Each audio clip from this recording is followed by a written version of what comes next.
The soldiers sharpened their bullets, loaded them into their rifles, and aimed the barrels at their own palms.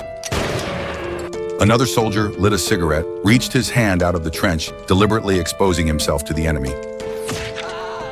Some even helped each other, firing into one another's hands. In their country, there was a law. As long as a soldier was wounded in battle, he could retire early. Among the 5 soldiers, there was a drifter, a welder, a carpenter, a farmer, and a young man. Their actions were soon discovered to be intentional self-harm. They were sentenced to death by a military court, but their commander disobeyed the order. Instead, he sent them to the middle of the battlefield between the 2 armies, telling them to pray to God. Once in no man's land, each of them reacted differently. The drifter waved a white flag and tried to surrender. His shouting infuriated the commander, who shot him dead on the spot. The welder, however, stood tall. He sang the national anthem at the top of his lungs, but the enemy shot him down. Then an enemy plane flew over the battlefield. The young man wasn't afraid at all. Instead, he carved his fiance's name into a tree trunk. Moments later, he was struck by enemy gunfire and fell to the ground. Hiding in a crater, the carpenter witnessed everything. He stood up and hurled a grenade into the sky, blowing off the enemy plane's tail. But at that same moment, he was riddled with bullets. The falling wreckage crashed into a wall